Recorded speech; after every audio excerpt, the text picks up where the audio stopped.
Hello, and welcome back to the Slow English podcast. I'm Mark. Thank you for being here with me today. I'm really glad you chose to spend this time together. Today, I want to talk about something that feels quiet but powerful. Something that many of us are standing close to right now. A new beginning. A new beginning is often imagined as something exciting, something clear, something bold. We picture a clean start, a fresh page, a moment where everything suddenly makes sense. But in real life, new beginnings rarely look like that. They are usually soft, slow, uncertain. They arrive without announcements. They arrive without instructions. Most of the time, a new beginning starts as a feeling that something is shifting, a feeling that the life you are living no longer fits you the way it once did. I remember when I first noticed that feeling in myself. Nothing dramatic had happened. There was no crisis, no big loss, no clear reason to change. And yet, I felt restless, not in a loud way, in a quiet way, like something inside me was asking for space. I kept going with my routines. I woke up, I worked, I met expectations. I did what I was supposed to do. From the outside, everything looked fine. But inside, I felt distant from myself, like I was watching my own life instead of living it, like I was repeating days instead of experiencing them. That feeling stayed with me for a long time. I tried to ignore it. I tried to stay busy. I told myself I was overthinking, but the feeling didn't disappear. It waited. A new beginning often begins with listening. Listening to what you have been avoiding. Listening to the discomfort instead of running from it. That kind of listening is not easy. It requires honesty. And honesty can be uncomfortable. Being honest means admitting that something is no longer working. It means admitting that you have changed. It means admitting that what once felt right now feels heavy. For a long time, I believed that wanting something new meant I was ungrateful, that it meant I didn't appreciate what I had. But I've learned that growth and gratitude can exist at the same time. You can be thankful for where you are and still know that you are meant to move forward. A new beginning does not erase the past. It doesn't deny it. It builds on it. Every experience you've had becomes part of the foundation. Every mistake, every success, every lesson. I think many of us wait for certainty before we begin. We wait until we feel confident, until we feel ready, until we feel brave. But readiness is not something that appears first. It comes after movement, not before. Most new beginnings start with small steps, very small ones.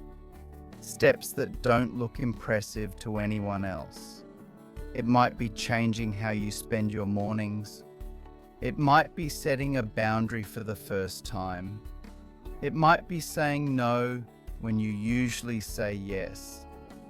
It might be resting instead of pushing. These steps can feel insignificant, but over time, they change everything. I learned that new beginnings require patience. Not the kind of patience that waits quietly, but the kind that stays present even when progress feels slow. There were days when I felt hopeful, days when I felt clear, days when I believed I was moving in the right direction.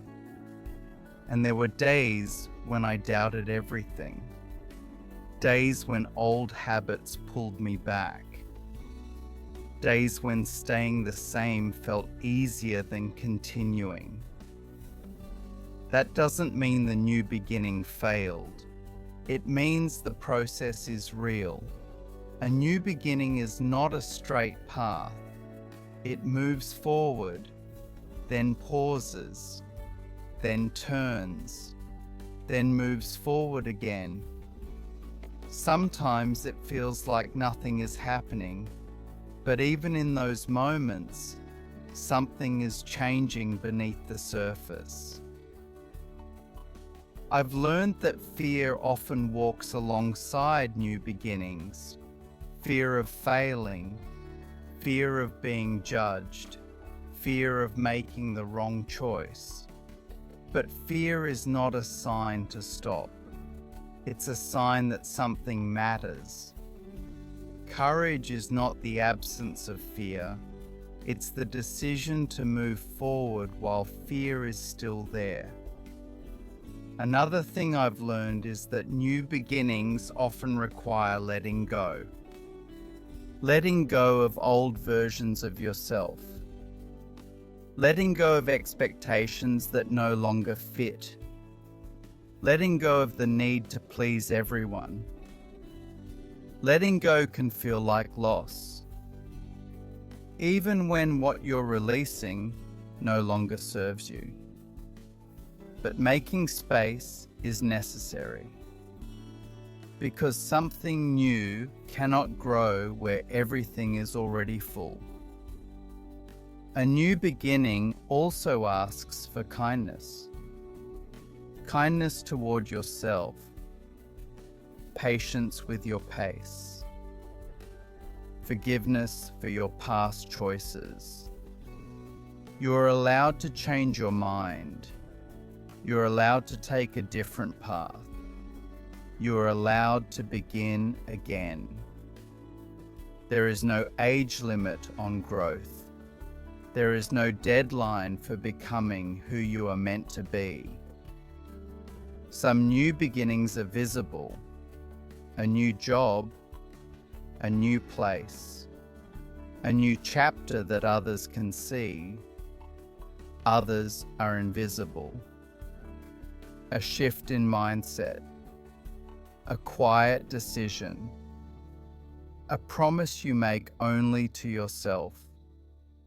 Those invisible beginnings are often the most important. If you are listening to this right now and feeling uncertain, if you feel like something in your life is ending, or opening, or asking for change, know this: you don't need all the answers.